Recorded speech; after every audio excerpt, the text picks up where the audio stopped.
표현 방식은 각기 달랐지만 우리가 대화를 나눠본 다크호스들은 모두 현재의 자신에게 자부심을 느끼면서 자신이 하는 일에 깊이 몰입하고 있었다. 한마디로 말해 다크호스들은 의미있고 보람찬 삶을 살고 있다. 다크호스들의 이런 충족감은 그저 우연의 일치가 아니라 선택이었다. 그리고 충족감을 추구하려는 이 지극히 중요한 선택이 바로 다크호스들의 궁극적 특징이다. 안녕하세요. 들어는 봤지만 읽지는 못한 당신을 위한 다독다독 책장의 문을 열겠습니다. 네, 안녕하세요. 안녕하세요. 네, 이제 지금 2019년이 얼마 안 남았네요. 네. 며칠 안 남았죠, 이제. 네. 정말 벌써 끝난다니. 벌써 한 살을 또 먹는다니. 우리가 이제 2020년 어떻게 지낼까, 어떤 분들은 미리 다 계획 세워놓는다고 하시더라고요. 네. 네, 그래서 이미 뭐 새해 계획을 다 세우신 분도 계실 거고, 그냥 살던 대로 살지 뭐, 그냥 지내던 대로 잘 지내지 뭐, 이렇게 하는 분도 있을 거고. 네. 다크호스라는 책을 우리가 가지고 왔잖아요. 네. 네, 이 책을 읽으면서 2020년을 좀 준비했으면 좋겠다는 마음에 맞습니다. 가지고 왔죠. 그러니까 네네. 너무 진짜 표준화된 계획에 너무도 스트레스 받지 마시고요. 그냥 적당히 사세요. 그냥 재밌게. 네. 그렇게 대신 이제 하고 싶은 일 하시면서 음. 그렇게 좀 하시다 보면은 네. 여러분도 다크호스가 될 수 있습니다. 네. 책을 다 얘기해 주신 것 같아서 여기서 오늘 방송 여기서 마치겠고요. 네, 그러면 네. 다크호스란 책 굉장히 좋은 책으로 좀 알려져 있고, 저도 읽으면서 네. 읽다가 그 사촌 동생한테 줬어요, 그냥. 너무 책을. 읽어보라고. 맞아요. 네, 읽다가 이제 군대에서 제대를 하고 어떻게 살지 너무 고민이 많더라고요. 그래서 이 책 한번 읽어봐 이러니까 저는 좀 책을 읽어본 적이 별로 없다고 그러더라고요. 그래서 유튜브로라도 좀 찾아봐 이러면서 일단 저희 네, 다크호스 편을 듣게 해준 다음에 네. 그럼 바로 읽을 것 같아요. 네, 그렇게 해야 될 것 같습니다. 네. 다크호스. 네. 네. 어떻게 읽으셨어요? 저는 적어왔는데요. 네. 네. 그럼 마지막에 하세요. 알겠습니다. 먼저 시키면 꼭 부담스러워요. 그래. 사람이. 네. 저는 이 책도 되게 이제서야 읽은 게 조금 살짝 후회될 정도로 되게 좋았어요. 일단 네. 좋았고, 이 어떤 세상을 좀 지배하는 어떤 이데올로기까지는 아닌 것 같지만 어떤 시스템, 표준화된 어떤 세상, 거기에서 이제 표준화된 삶을 강요하는 그런 어떤 가치관과 습관 뭐 이런 것들을 이 책을 보면서 좀 많이 좀 깨닫게 됐어요. 그리고 남들도 다 이렇게 살아. 너만 뭐 유별나게, 이런 말을 되게 많이 듣잖아요. 무언가를 시도하려고 할 때 특히. 그런 말을 하면 안 되겠다. 그리고 그런 말조차 어떻게 보면 이런 표준화 계약, 표준화 시스템이 우리 의식 속에 좀 내재화시킨 거 아닌가? 강제로 좀 주입된 사고방식 아닌가? 이런 생각을 좀 다크호스라는 책을 보면서 많이 하게 됐고요. 그런 것들을 좀 주의해야겠다라는 생각을 굉장히 많이 했습니다. 네. 내년에 정말 무언가 좀 다른 삶을 살고자 꾀하고 계신 분들은 이 책 꼭 읽어보셨으면 좋겠어요. 네. 저는 되게 좋았습니다. 하쇼님 어떻게 읽으셨어요? 전 읽으면서 참 재밌었던 게, 그러니까 저도 이제 나름 이제 재밌게 살고는 있긴 한데 내가 잘 살고 있는 건지에 대한 좀 가끔가다 의문이 들 때가 있었거든요. 근데 이 책을 읽고 나니까 잘 살아온 거더라고요. 그러니까 맞아요. 왜 그러냐면은 제가 공부를 안 하는 스타일이에요. 그러니까 고등학교 때도 그랬고 대학교 때도 그랬고 학점이 별로 안 좋아. 읽으려고 성실하지 못했는데, 그러다 보니까 이제 그냥 내가 하고 싶은 일을 살아야겠다면서 이제 제가 그냥 하고 싶은 것 중에서 제일 쉬운 일만 골라서 찾아서 하고 살았었어요. 그래서 이제 그런 것들 때문에 좀 이제 제가 신방과 나왔으니까 이제 신방과 전공을 살린 친구들에 비해서 나는 이제 이런 어떻게 보면 제가 애초에 꿈꿨던 목표대로 이렇게 진행하지 못했구나. 뭐 영화 감독이라든지 드라마 PD라든지 이런 거 못했으니까. 그리고 저는 그냥 어떻게 보면은 전혀 전공과 무관한 뭐 리서치업계 연구원을 하고 있다가 최근에 또 뭐 부동산 전문가로서 뭐 칼럼 쓰고 책 내고 그냥 그러면서도 그냥 딴따라가 아닌가, 날라리가 아닌가 생각했었는데 내가 더 잘 산 거더라고요, 보니까. 맞아요. 예. 근데 보면 여기도 나오지만 제가 직선으로 정해진 길을 달려오지 않을 뿐이지 그냥 제가 좋아하는 길을 찾아다니면서 꾸불꾸불 오면서 계속 그냥 앞을 향해서 어떻게 보면 뭐 목표라고도 할 수 있고 그냥 삶의 행복이라도 할 수 있는데, 그렇게 살아온 것들에 대해서 어떻게 보면 잘 살아왔다라고 나한테 다독거려 준 책이어서 저는 정말 재밌게 읽었어요. 좋겠다. 네. 부러워요. 그 말씀 들으니까. 저는 요거를 마찬가지예요. 그쵸, 저도 그런 구불구불한 길인데 아직 다코스는 아닌 것 같아요. 제가. 더 이상 다크호스가 어떻게 돼 그럼? 그래서 네. 결국에는 좀 2020년에는 2022년이래. 2020. 그러니까 어색하네요. 음. 좀 더 이렇게 두각을 나타낼 수 있는 그런 사람이 되고 싶다는 생각에 이 책을 더 열심히 읽었고요. 제가 준비해온 그 서평은요. 이 책은 성공을 위한 책이다. 그러나 이전의 책과는 결이 다른 성공이다. 엘리트 코스를 완벽하게 밟으며 완성해온 사회적 지위에 대한 성공이 아니다. 그 길은 아주 좁을 뿐더러 모든 사람들이 부러워하는 그 자리에 선 자신은 정작 행복하지 않을 수 있다. 누구나 인정하는 표준화된 코스는 이미 나를 비껴갔거나 요원하다. 지금 여기에서 내 마음 깊숙이 충족감을 느끼며 성공적인 삶을 사는 방법이 있을까? 그에 대한 나름의 답을 찾은 읽을 가치가 충분한 자기계발서가 나왔다. 토드 로즈, 오기 오가스의 다크호스는 자기계발서계의 다크호스라 할 만한 책이다. 내가 진짜 잘할 수 있는 일에 대한 고민, 진로에 있어서 어떻게 시작해야 할지, 어떤 선택을 해야 할지에 대한 고민, 재능은 내가 아닌 그들에게만 있다고 생각되는 고민에 대한 답을 주는 책이다. 나만이 원하고 나만이 걸을 수 있는 길을 찾기 위한 방법을 제시한다. 이렇게 써봤습니다. 역시 네. 서평계의 먼저 하길 여왕. 잘했어요. 네. 서평계의 다크호스 네. 김로사님의 서평이었고요. 아니. 네. 네. 네. 그거 따로 네. 뽑아서 로사님 거 쏜 거 맨날 있잖아요. 네네. 조그만 책자로 하나 내요. 그럴까 봐요. 네. 네. 김로사의 책 서평 몸집. 서평계의 다크호스. 뭐 이런 서평은 식으로. 2번 시작된다. 이런. 우리끼리만 좋아하는 거 아니야? 네, 네. 그럼 다크호스 좀 들어가 볼까요? 네네. 네, 들어가기 전에 네. 간단하게 목차 좀 목차? 네. 저자부터 얘기하면 어떨까? 아, 그러게요. 네네. 미안합니다. 목차 담당이. 마음이 급해 지금. 너무 배고파. 목차가 네. 일단은 이 책을 쓰신 분이 토드 로즈 오기 오가스라는 분이에요. 어떤 예. 분이세요? 토드 로즈는 평균의 종말로 굉장히 유명한 저자시죠. 그 책도 저희가 네. 다뤄볼 만한 책입니다. 그쵸. 네. 그래서 평균의 종말도 재밌게 읽고 정말 이렇게 뭔가 이렇게 머리가 확 깨이는 그런 경험을 한 분들이 많아서 이 책 너무 좋다 이런 얘기를 많이 듣고 저도 이렇게 읽어봤는데 평균이 없더라고요 세상에. 제가 늘 말씀드려요. 네. 통계 전문가지만 제가 통계 자료를 안 네. 쓴 이유는 평균이 의미가 없기 때문에 그래요. 그러니까요. 네. 평균을 냈는데 결국 거기에 부합한 사람이 단 한 명도 없는 경우가 많다고 하더라고요. 있는 게 이상하지 않아요? 근데 우리는 그게 너무 익숙해져 있는데 예. 네. 그런 평균의 종말이라는 책을 쓰면서 이 책에 좀 어떤 서두나 바탕이 되는 그런 그렇죠. 책이라고 생각해요. 네. 그래서 음. 표준화 시대는 끝났다. 끝났다. 그리고 이제 개개인성이 중요한 시대다. 왜 그런지에 대해서 평균의 종말에 대해서 얘기하고 있고 그에 따른 교육을 어떻게 할 것인가에 대해서 얘기한 책이 평균의 종말이었고요.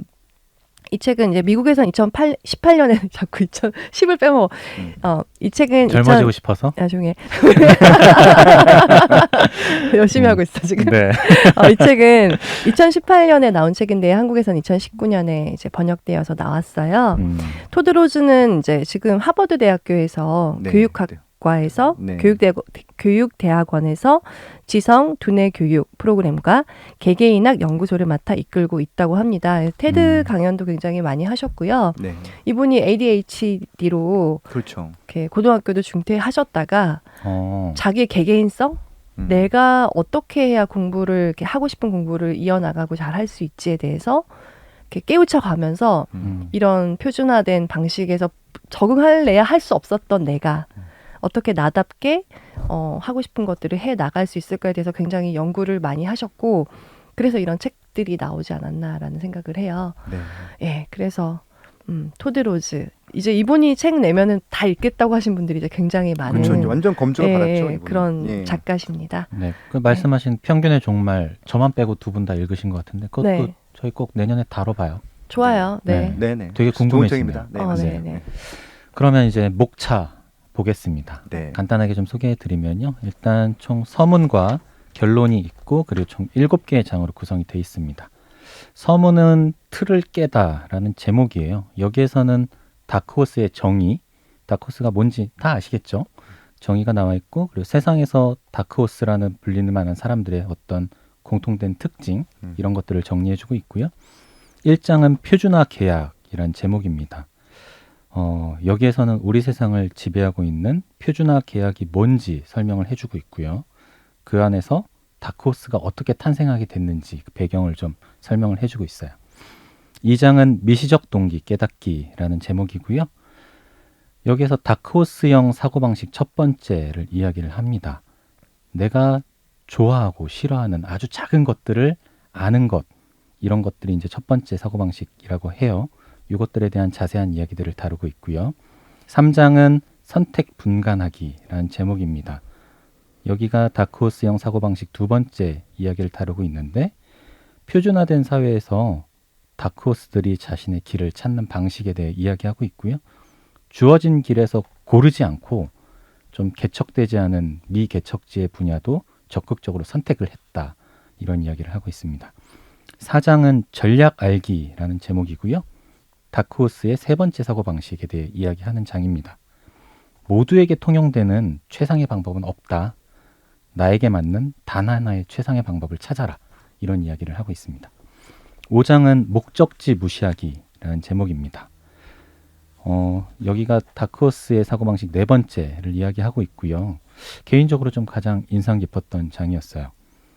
목표하고 목적지, 크게 다를 바 없는 단어인 것 같은데 이것들이 의미가 좀 다르다. 이런 이야기도 하고 있고요. 가장 중요한 거는 이제 가장 관심 있는 거를 잘하는 게 중요하다. 그런 이야기를 하고 있습니다.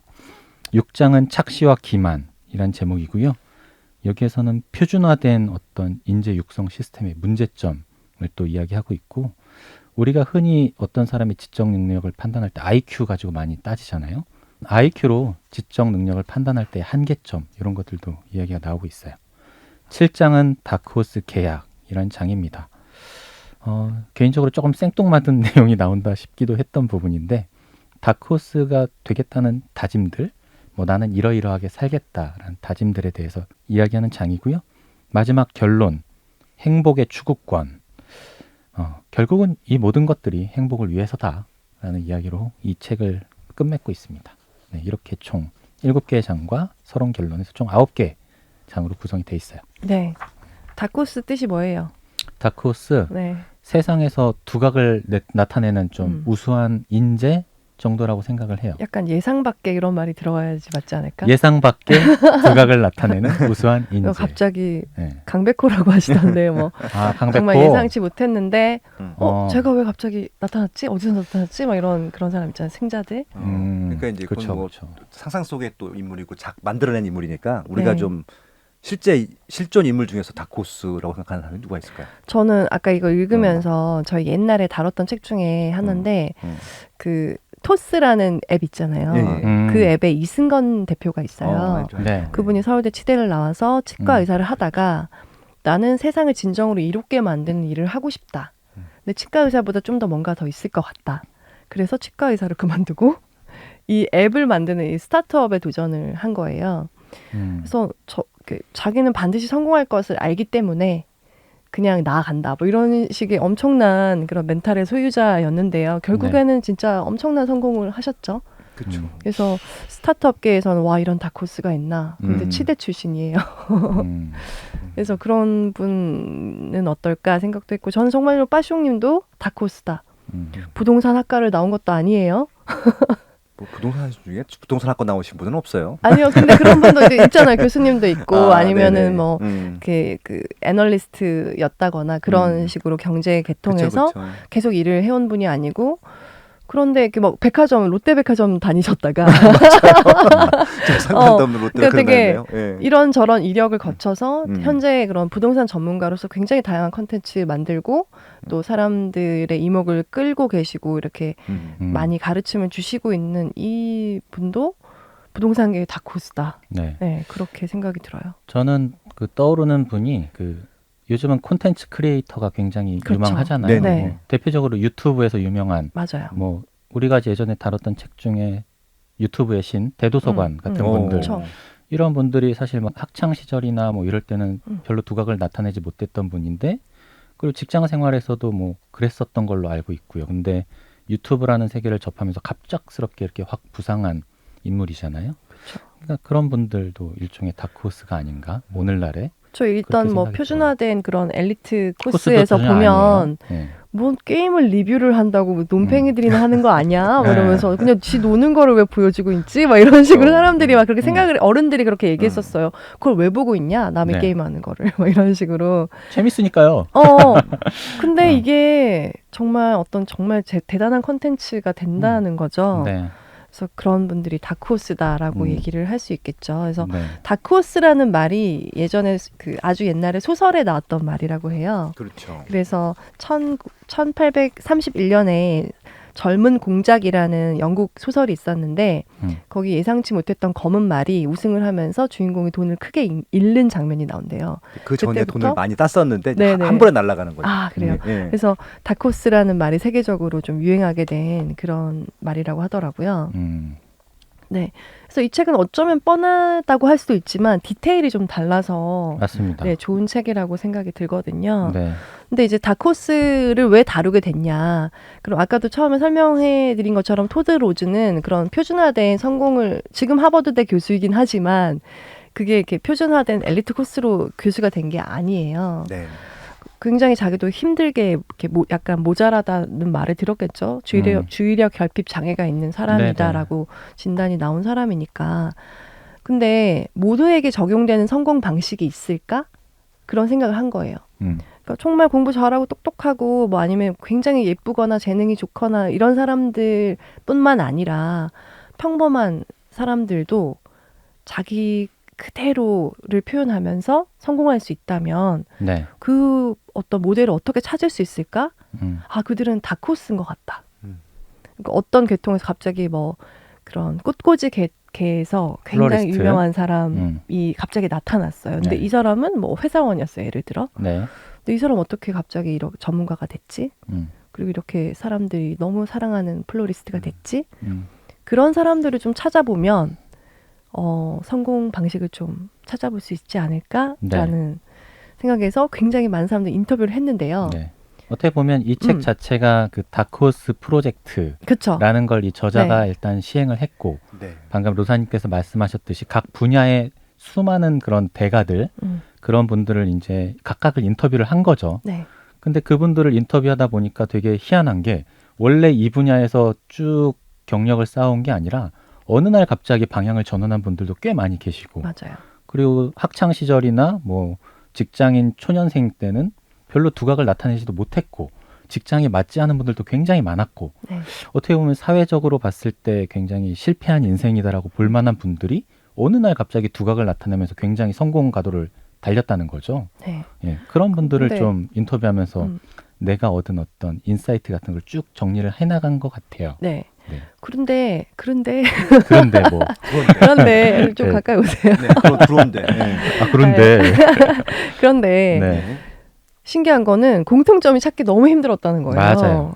다 너무 달라요. 다. 너무 달라. 각양각색. 갑자기 어디 뭐 굉장히 유명 힙합퍼예요. 음, 돈을 그렇게 많이 벌고 정말 음악적으로도 너무 대단하고 메시지도 음. 대단해요. 그런 힙합퍼랑 아까 얘기하는 그런 원예에서 굉장히 두각을 나타낸 사람, 어떤 사람 개 전문가 이런 사람들 성격도 다 다르고 취향도 다 다르고 다 다른데 도대체 그러면 우리는 여기서 지금 규칙을 찾아내서 적용을 해야 되는데 공통점이 뭘까 찾고 또 찾았더니 그건 충족감이었다고 합니다. 제가 충족감. 인트로에 네. 읽어드렸던 내용이 그 부분이었어요. 네. 네. 네. 충족감. 공식 같은 거 없어. 음. 뭐 공통된 경험도 없어. 다 그쵸. 다른데 네. 유일하게 같았던 거 하나가 그 분들이 모두 다 자기의 삶에 굉장히 충족하고 있고 만족감을 표시했다라는 것이었던 거죠. 네. 네. 그래서 우리 그런 고민 많이 하잖아요. 제가 좋아하는 일을 해야 할지 아니면 돈 벌거나 잘하는 일을 해야 맞습니다. 할지 네. 어떤 걸 선택해야 될지 너무 모르겠어요. 그런 고민하는 분들이 많고 저도 그런 고민 안 한 적이 없고 항상 그런 고민을 하게 되고 하는데 충족감을 느낀다라는 거는 내가 지금 내 천직을 하고 있구나. 또 지금 너무 재밌어 내 일이. 네. 이렇게 잠자는 게 아깝고 너무 즐거워. 대부분 이렇게 생각을 한다는 거예요. 약간의 표현은 다를지라도.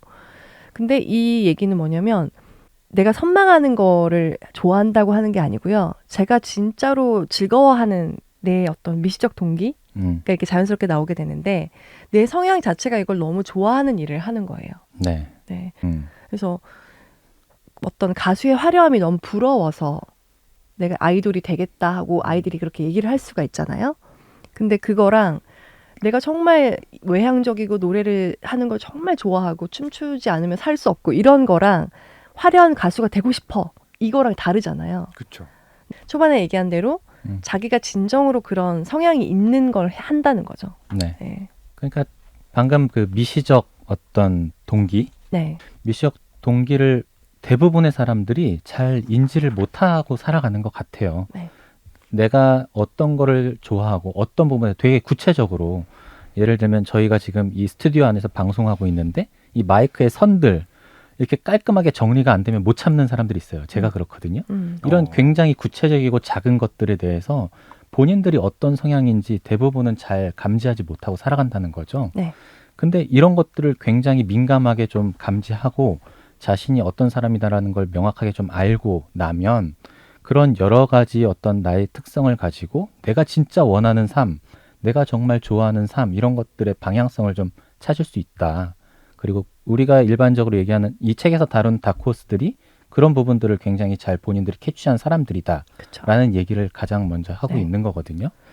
여기 얘들이 굉장히 많이 나와요. 사람들이 네. 진짜 많이 나와요. 어차피 이제 그런 인터뷰의 결과이기도 그쵸. 하는데 아까 네. 이제 드리머님께서도 정리 못하면 못 찾겠다고 하시는데 여기 굉장히 재미있는 세례 나오잖아요. 맞아요. 네. 예, 그 부시 그 행정부에 행정부의 그 잘 나가는 일하셨던 행정관이었는데 네. 정리의 달인으로 그냥 네.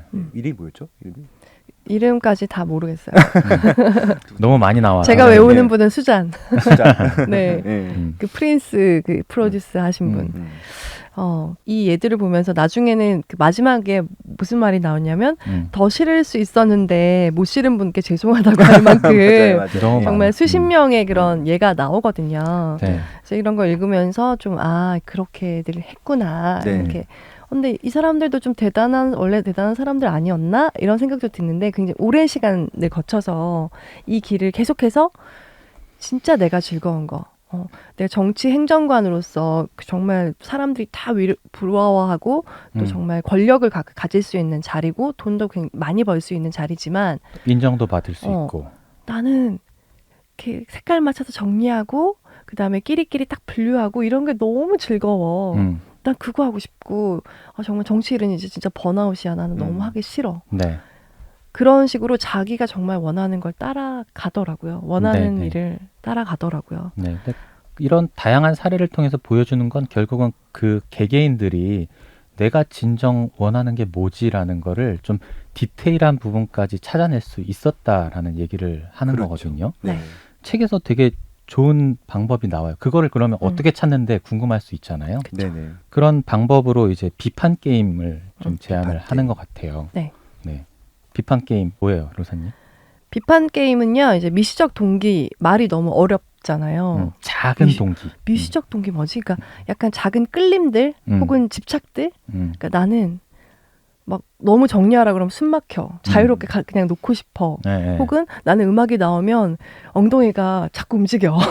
그런 것도 있을 수 있고 네. 또 나는 사람들 앞에서 말하는 거 정말 너무 끔찍해. 뭐 이런 것들 있잖아요. 그러니까 내가 피하고 싶은 거 혹은 내가 정말 원하는 거 이렇게 돼야 속이 시원한 거 뭐 그런 것들이 정말 감정적인 그게 나의 진짜 동기들을 만들 수 있다라는 거고요. 네.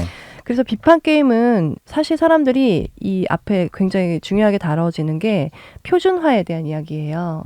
그래서 표준화된 세상에서 살다 보면 내 이 작은 끌림들, 동기들을 느끼기가 되게 힘든 거예요. 네. 어려워. 내가 좋아하는 거 뭔지 몰라. 이게 정말 웃긴 말인데 사람들이 다 그렇게 말을 해요. 내가 뭘 좋아하는지 모르겠다고. 미시적 동기라는 것을 찾기 위해서 이제 하나 제안하신 게 비판 게임이잖아요. 네. 첫 번째는 내가 누군가 비판하려는 순간을 의식하는 일이에요. 저 같은 경우는 서비스업에 있는데 친절하지 않으면 되게 참을 수 없어요. 그러니까 뭐야 왜 이렇게 불친절해? 표정 왜 저래? 막 이런 식으로 생각이 들어요. 그러면 네네. 저는 이제 누군가 비판하려는 순간 저는 서비스업에 있는 사람들은 굉장히 친절하게 하는 거를 좋아한다. 어쩌면 제가 서비스업에 맞는 걸 수도 있어요. 네. 저 태도는 아니야. 이렇게 생각하는 거 있잖아요. 혹은 두 번째 단계는 반사적으로 누군가를 비판할 때 일어나는 감정을 살펴보는 일이다. 이 말을 어떻게 설명할 수 있을까요? 로사님이 이제 네. 그런 불친절한 서비스를 받았을 때 나는 화가 나. 또는 누군가는 그런 서비스를 받더라도 아, 네. 저 정도는 뭐 아무렇지도 않아. 그냥 넘어갈 수 있지. 바쁜가 보네 뭐 네. 이러면서. 그러니까 이런 식으로 사람마다 이게 다 다르다는 그쵸. 거죠. 네. 그런 것들을 내가 어떤 상황에 처했을 때 어떤 감정이 나에게 발생하는지 자세하게 들여다보라. 그런 얘기인 거고요. 네. 그리고 또 마지막 세 번째. 얘 하나 더 들어도 될까요? 네. 그러니까 수학 수업을 듣는데 네. 이 수업이 너무 지겹고 나가고 싶어요. 예를 들어.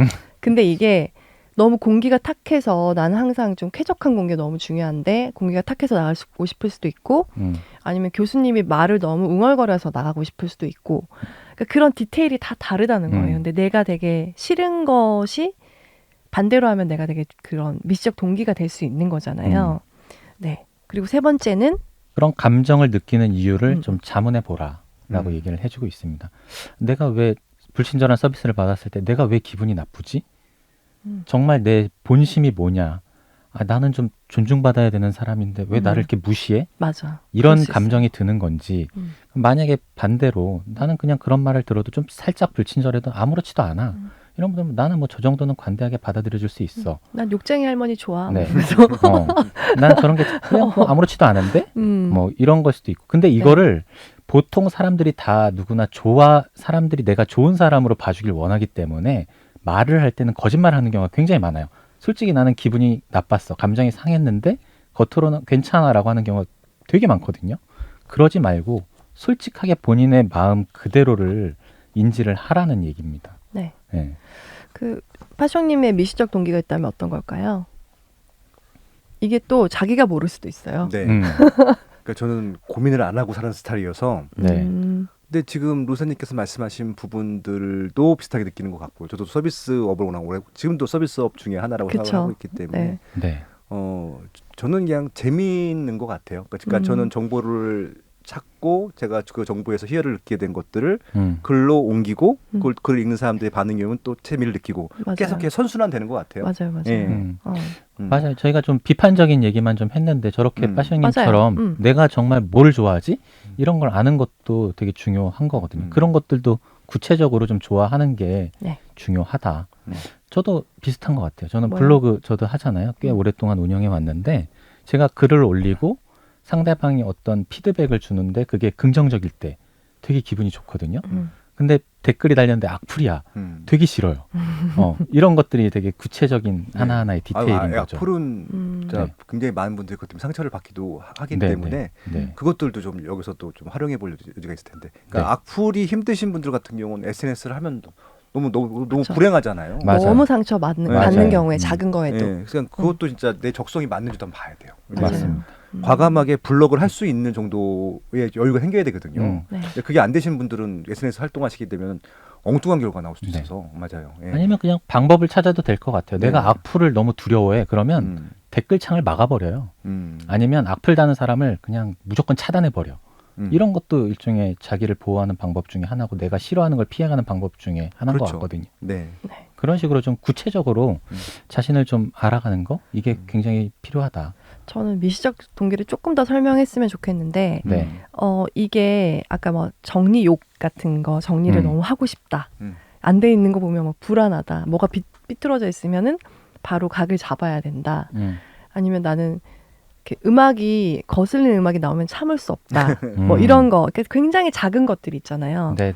그리고 그래서 아까 지금은 정말 그냥 글로 표현하고 그다음에 피드백 받는 게 좋다. 이거는 좀 너무 일적으로 느껴지기도 하는데 어떤 이런 미시적 동기라는 것이 되게 작은 것들이에요. 하찮은 것들. 더 작을 수도 있죠. 네, 그래서 그렇죠. 내 하찮은 것들, 뭐 나는 뭐 이런 거 좋아하고 그런 건 별로 안 좋아하고 뭐 그런 거 같기도 하고 이렇게 생각되는 것들이 중요하다는 거예요. 거기서 내 그렇죠, 일을 그렇죠. 만들어 나가야 된다는 네네. 거거든요. 네. 이게 되게 중요한 포인트여서 내 미시적 동기가 뭐지? 적어보시면 되게 좋을 것 같아요. 네. 그러니까 무조건 내가 잘하는 거를 찾으려고 하기보다도 그렇죠. 내 생활에서 찾아야 되는 게 맞는 것 같아요. 네. 그러니까 내가 뭘 할 때 좋을 때, 기분 좋을 때, 나쁠 때 그것만 구분할 수 있어도 음. 조금 더 내가 좋아하는 일 찾아가는데 더 아마 좀 쉽게 갈 수 있지 않을까. 네. 그런 네. 것들이죠. 그냥 일상 속에서 언제라도 이렇게 좀 메모할 준비를 하셨다가 기분이 좋았을 때 나는 왜 좋았지? 이걸 한번 정리해 보시고 또 기분이 나빴을 때 나는 왜 기분이 나빴지? 이거를 되게 디테일하게 정리해 보시면 그렇게 한 달 정도 하시면 대략의 나란 사람의 윤곽이 드러나지 않을까 싶거든요. 한번 한 실천해 달이 보시면 더 걸릴 수도 있겠지만 네. 아무튼 그냥 기쁜 마음으로 그냥 네. 급할 게 없으니까. 네. 예. 해보시면 좋을 것 같아요. 네. 저는 여기 이제 많은 분들의 예가 나오는데 네. 여기 수전 로저스라는 분의 예가 나와요.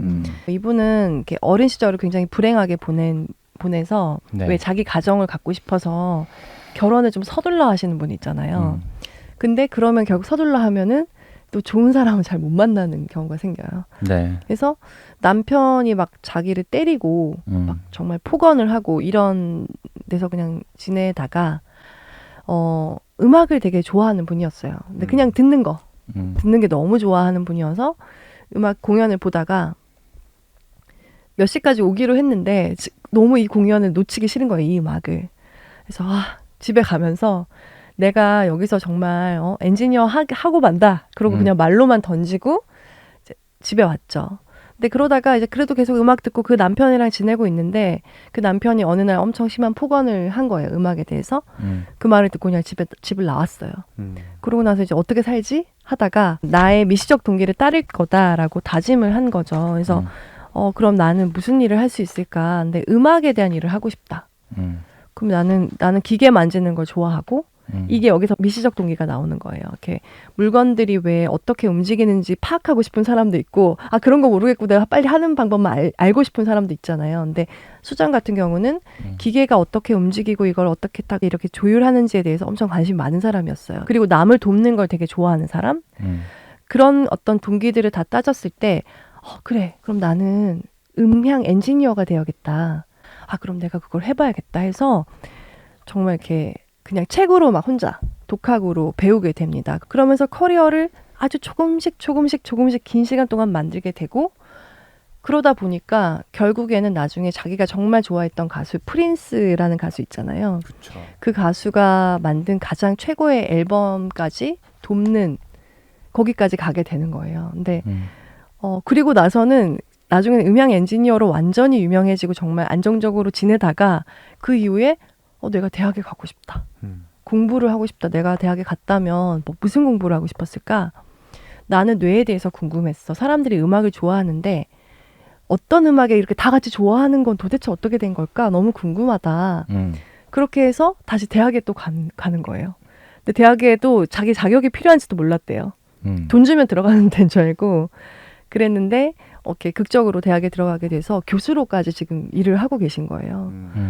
근데 이거를 이제 짧다면 짧고 길다면 길게 지금 설명을 했는데 읽어보면 되게 감동적이에요. 이분의 삶이.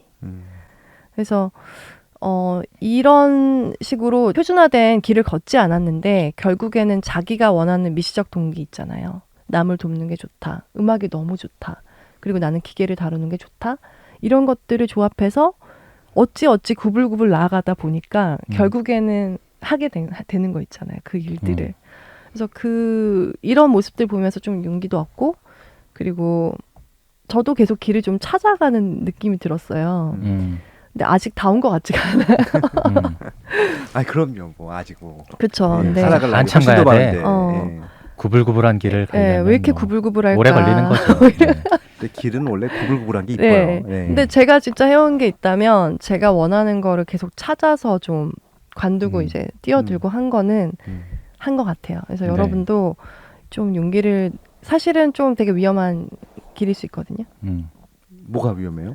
회사 그만두고 예를 들어 나는 춤을 출 거야 이러면서 갑자기 40살에 댄스 팀으로 들어간다거나 예를 들어 그런 게 벌이가 막 안 되는데 어떤 일을 선택하거나 이런 게 그럴 수 있는데 가다 보면은 사실 돈을 적게 벌어도 내가 정말 충족감을 느낀다면 그게 그렇죠. 또 가치 있는 일일 수 있잖아요. 예전에는 진짜 어마어마하게 네. 잘 나가는 고액 연봉자를 버리고 그냥 조그만 가게에 그냥 이런 진짜 하루에 그거 엎어서 벌던 것보다도 훨씬 적게 버는데도 그냥 요리하면서 즐거워하시는 분들 얘기를 볼 때 이해가 안 갈 때가 있었는데 이 책을 읽고 보신 다음부터는 이해가 될 것 같아요. 그러니까 네. 말씀드린 충족감의 그 차이인 것들이거든요. 저는 굶어 죽는 것 때문에 하고 싶은 일을 못 한다고 하는 것들은 저는 좀 슬픈 일이라고 생각을 해요. 왜냐하면 대한민국은 좋은 나라고요. 굶겨 죽이질 않아요. 어떤 상황이든지 간에. 예, 그러니까 굶어 죽는 것 때문에 하고 싶은 일을 포기한다는 건 말도 안 되는 것들이고 그러니까 거기에는 이제 돈도 많이 벌고 싶고 하고 싶은 것도 하고 싶고 이런 것들이 복합적으로 돼 있어서 그런 것들이지 네. 어느 하나는 포기를 해야 돼요. 결국은. 그러니까 돈을 많이 버는 게 행복일 수도 있는 사람들도 있는 것들이잖아요. 예, 그렇기 때문에 그것만 좀 분리할 수 있다라고 하면 충분히 하고 싶은 일을 할 수 있을 거라는 생각을 해봅니다. 네. 네. 네. 그래서 저도 이렇게 나는 왜 이렇게 꾸준히 못할까가 굉장히 음. 고민인 사람이었는데 지금 지금 다독다독을 어느덧 2년 가까이 하게 된 거예요. 그래서 여기 얘기하는 게 진짜 자기가 끌리는 것들을 하다 보면 잘하게 되고 그리고 오래 하게 되고 그러다 보면 유능해지고 유능하다 보니까 또 더 잘하게 되고 또 열심히 하게 되고 이렇게 선순환이 계속 일어나서 결국 다크호스가 된다. 네. 이런 얘기일 수도 있거든요. 네. 그래서 뭐 가슴 떨리는 일을 하라 이런 얘기도 우리가 많이 들어봤는데 그런 끌림을 따라가는 거까지 네. 이제 일부에서 네. 얘기할까요? 그러니까 네. 중요한 네. 거는 어쨌든 본인의 디테일한 작은 부분까지도 잘 인지하셔라. 네. 그게 가장 중요하다. 이런 얘기를 맞습니다. 하는 거고요. 네. 또 2부에서 또 계속 네. 다크호스의 특징들 이어가면 좋을 것 같습니다. 다음 주 방송은요. 저희의 공개 방송이 음, 공개됩니다. 네. 네. 저희가 12월 27일 저녁에 네. 팟빵홀에서 공개 방송 하는데요. 공개 방송 계약이 이제 지방에 계신 분들 중에 참여하고 싶은데 멀어서 못 간다 이런 분들이 많으셨어요. 네. 그런 분들이 이제 요청하신 대로 공개 방송 업로드될 예정입니다. 다크호스 이후에 네. 공개 방송으로 찾아뵙겠습니다. 1부 여기서 마무리할게요. 감사합니다. 고맙습니다.